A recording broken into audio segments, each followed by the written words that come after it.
लग्नाचे दागिने म्हणजे श्रीमंत पेशवाई दागिने, नाशिकचे सुप्रसिद्ध सराफ मयूर अलंकार सराफ।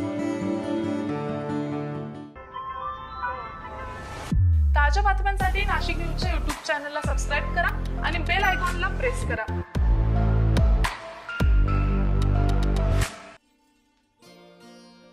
मतदानाचा दिवस आता जसा जसा जवळ येऊ लागलाय तसा प्रचार शिगेला पोहोचू लागलाय। उमेदवारांकडून आरोप प्रत्यारोपांच्या एकमेकांवर फैरी झाडल्या जात आहेत। नाशिक पूर्व मतदारसंघाचे विद्यमान आमदार आणि महायुतीचे अधिकृत उमेदवार अॅडव्होकेट राहुल ढिकले यांनी मेहरी म्हसरूळ परिसरातून आज प्रचार दौरा केला। यावेळी त्यांनी मतदारांशी संवाद साधताना विरोधकांवर संपत्तीच्या आकड्यावरून तोफ डागली आहे। वकील आहे, पुराव्याशिवाय बोलणार नाही असा घणाघात देखील यावेळी अॅडव्होकेट राहुल ढिकले यांनी केलेला आहे।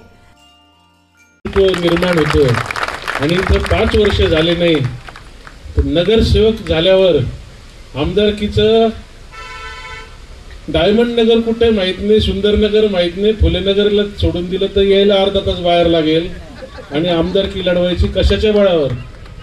माझे वडील आमदार होते, खासदार होते, महापौर होते, 1967 साली या नगरीचे नगराध्यक्ष होते, 20 वर्ष कारखान्याचे चेअरमन, 40 वर्ष जिल्हा बँकेचे संचालक, 9 वेळा चेअरमन। माझी संपत्ती 4 कोटी आणि हे इथंच आपल्या सगळे म्हसरूळकर साक्षीदार 2 व्हीलरवर फिरायचे 102 कोटी आणि 102 कोटी मधल्या 80% प्रॉपर्ट्या, मी वकील आहे, पुराव्याशिवाय बोलणार नाही, मी ॲफिडेव्हिट वाचलंय निवडणुकीचं, 80% प्रॉपर्ट्या या स्टँडिंग चेअरमन असताना घेतल्यात। कुठून आले हे पैसे? का बरं आडगाव नांदूर मानूर आज तुम्हाला गावबंदी करतंय? कुठे गेले आमच्या शेतकऱ्यांचे पैसे? पूर्व मतदारसंघातील महायुतीचे अधिकृत उमेदवार आमदार राहुल ढिकले यांची प्रचार रॅली आज मेरी म्हसरूळ परिसरातून निघाली।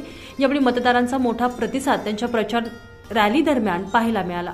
महिलांकडून त्यांचं औक्षण करण्यात आलं। मतदारसंघाच्या विकासाची पुन्हा एकदा संधी द्या असं आवाहन यावेळी अॅडव्होकेट राहुल ढिकले यांनी मतदारांना केलेलं आहे। आज या प्रचारादरम्यान महायुतीचे सर्व पदाधिकारी, महिला पदाधिकाऱ्यांची विशेष उपस्थिती होती। संजय परमार, नाशिक न्यूज, नाशिक।